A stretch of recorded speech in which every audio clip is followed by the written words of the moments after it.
Hey, Dan Cucimillo here with NorCal Sports Network with an instant reaction. Today's San Francisco Giants 8-0 drubbing at the hands of the Washington Nationals. This may be the lowest point of the season for the Giants, who fall to 59-59 on the season. In fact, the Giants right now, since their 12-4 start to the season, are 47-55. Hey, before I get going too much further, let me thank our sponsor of this video.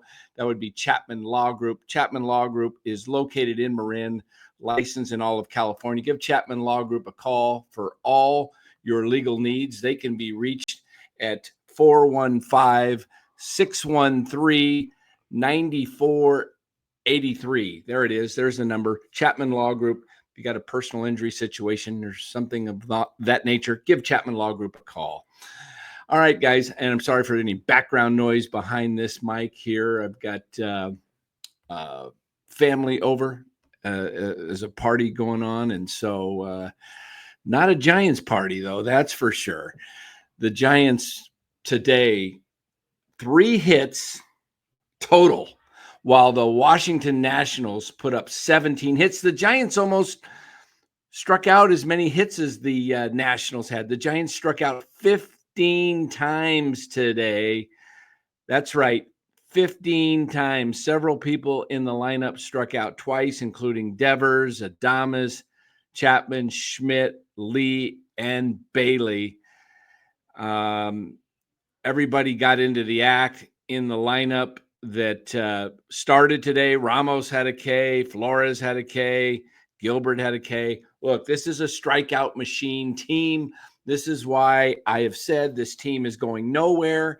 And until they change the philosophy on this team, they will continue to struggle year after year after year. You've got a lineup full of K artists, okay? Nobody's talking about this, it seems like, but me.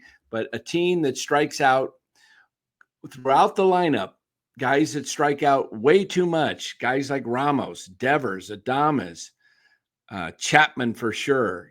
Casey Schmidt's numbers have been up, although lately he has really avoided the Ks. He's made solid contact. Lee is not a big guy that strikes out.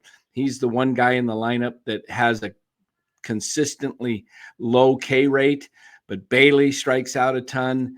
So this team, and Grant McCray, he's unplayable because all he does is strike out. He struck out like 57% of his at-bats since being recalled to the big leagues this year.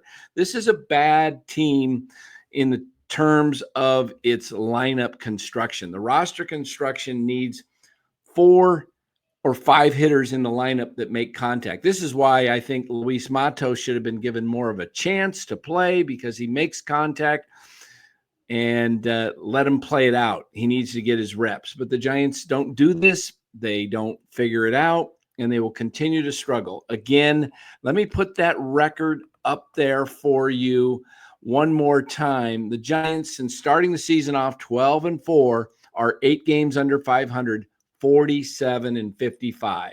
Okay, that's 102 games. They played 8 games under. So that's who they are, guys. That's who they are. That's who they've been since the 2022 season. It looks like a 500 club. Lots of things are going to need to happen in the offseason, and they may need to even look at a new manager, because it looks like this team is flat. They just came off of a nice road trip where they won 2 of 4 or 2 of 3 in New York, and then 2 of 3 in Pittsburgh, going 4-2. The Mets are flailing. The Mets are giving the Giants every opportunity to get back into this wild card race. And the Mets lost again today. They've lost like 10 of 11 or 11 of 12. But the Giants have lost 8 of their last, they lost their last 6 games of the previous homestand, and they come home after going 4-2 on the road trip, and now are 1-2 on this trip. So they have lost 8 of their last 9 at home. I want to say, if we went back even further, it's like 1-10 in their last 11.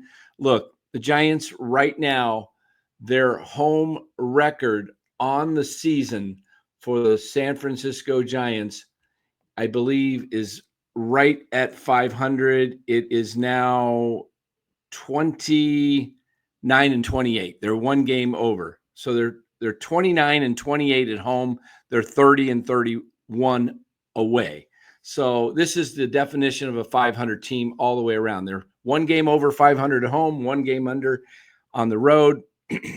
Look, if you want to make the playoffs, you got to pretty much play 500 ball on the road, which gives you 40 or 41 wins, right? You're playing 81 on the road, 81 at home, and you want to win 50 at home. You want to go 50-31 at home, 49, 32, something like that, and play 500 on the road will get you to 90 wins. The Giants haven't been able to figure that out. They have an incredible opportunity. They're playing the Washington Nationals. By the way, the Washington Nationals, if you look at this team's record, they are second worst. They are the second worst team in the National League behind the Colorado Rockies, who are historically one of the worst teams ever. But the Nationals are 47-70. The Pirates, the third worst team in baseball, came in and swept the Giants at home.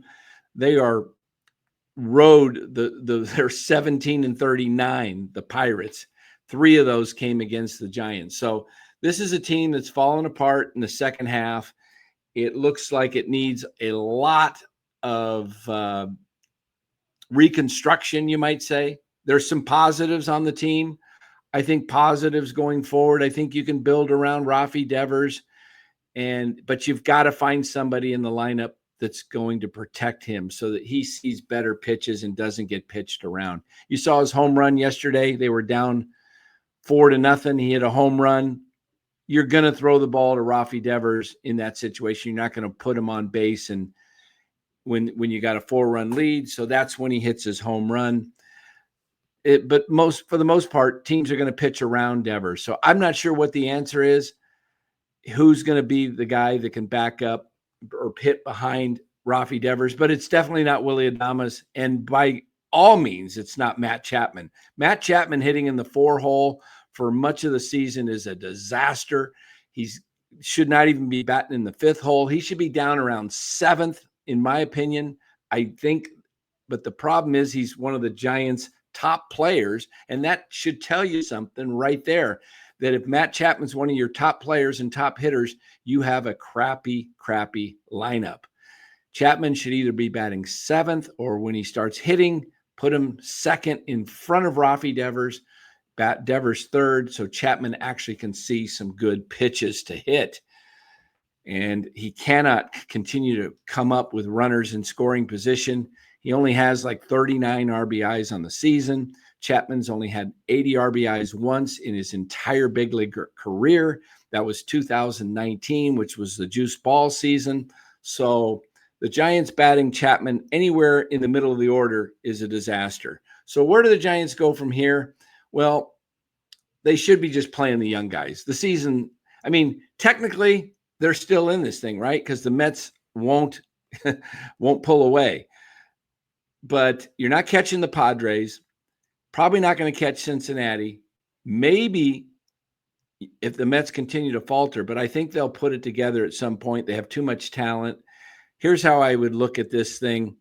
You're 4 games behind the Mets, okay, in the wild card standings, but you're technically 5 games back because the Mets own the tiebreaker.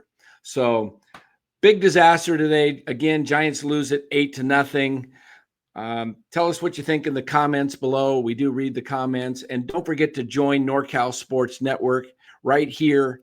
Tonight, we'll be back with the Hot Corner, where Giants Sports Talk Live and NorCal Sports Network team up. So be here. We'll get started right at 8:15 tonight. Again, tonight at 8:15. So make sure you give this video a like and subscribe to the channel if you haven't done so already. We really do appreciate it.